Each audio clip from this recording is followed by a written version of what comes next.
Hei, og velkommen tilbake. Det 20. desember. Vi nærmer oss jula med stormskritt, og nå det på tide med kapittel 20 av Snesøstre.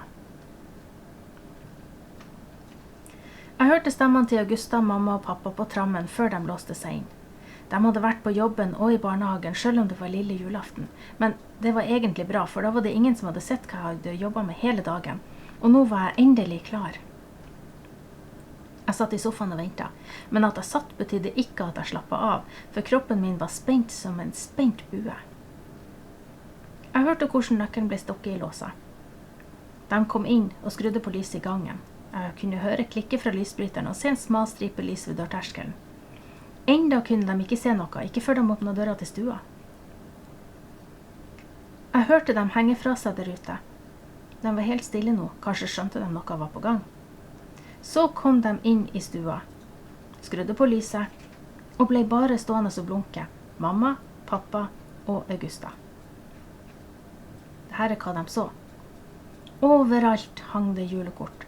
Store kort, små kort, kort med glitter, med gull, blanke og matte, i farger og svart-hvitt. Alle var så vakre som bare Henrik kunne lage dem.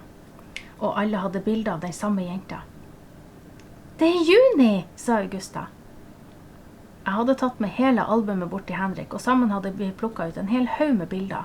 Noen av Juni som baby, noen av hun som 2-åring, med bleie, førsteklassebildet hennes, konfirmasjonsbildet og mange flere. På de aller fleste bildene smilte hun, eller til og med lo, akkurat slik hun så ofte hadde gjort. Det var bilder av Juni sånn som jeg husker hun. Men det var ikke bare bilder av Juni alene. Det var bilder av søstera mi sammen med oss andre også.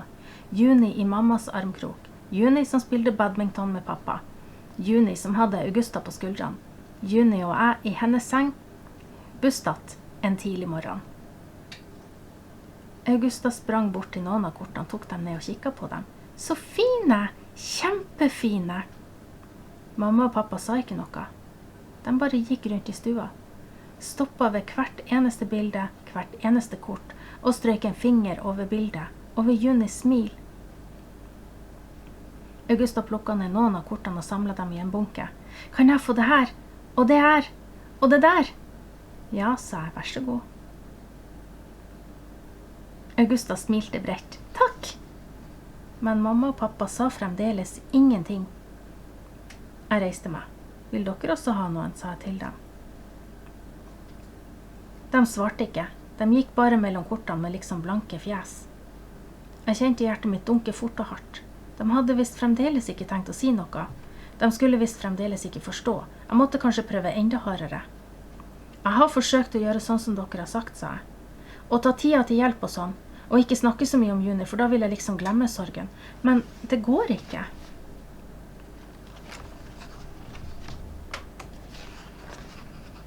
Nå så de på meg begge to. For jeg vil ikke glemme hvor trist jeg var, sa han. Og stemmen min var høyere nå. Men jeg vil heller ikke glemme hvor glad Juni var heller. Jeg vil huske alt sammen, og Juni kommer til å være her bestandig selv om hun død. Det nemlig ikke sånn at de døde bare forsvinner. De her fremdeles. Nå ropte jeg nesten. Juni fremdeles en del av familien. Jeg stirret på dem. Først på mamma, deretter på pappa. Jeg tror nok blikket mitt var ganske strengt, for de så I hvert fall veldig overrasket ut.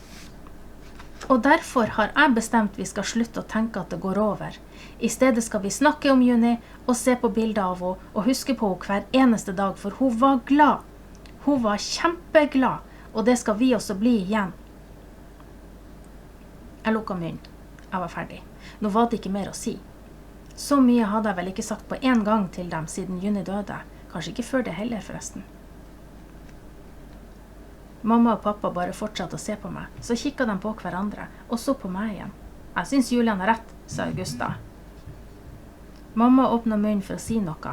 Pappa gjorde det samme, men ingenting kom. Da kjente jeg at jeg ble sint. «Skal dere bare stå der?» sa jeg.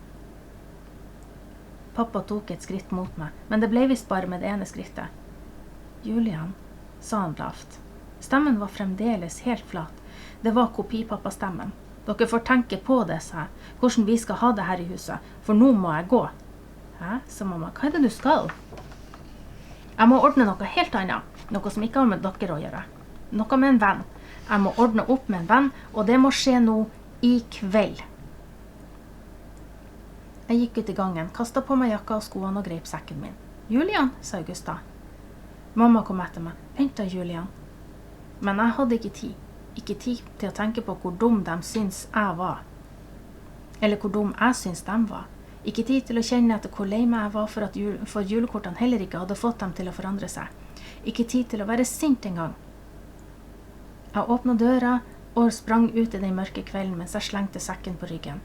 I den hadde jeg skøytene til Hedvig. Det var det 20. kapitlet av Snesøstre. Kom tilbake i morgen, skal dere få kapittel 21.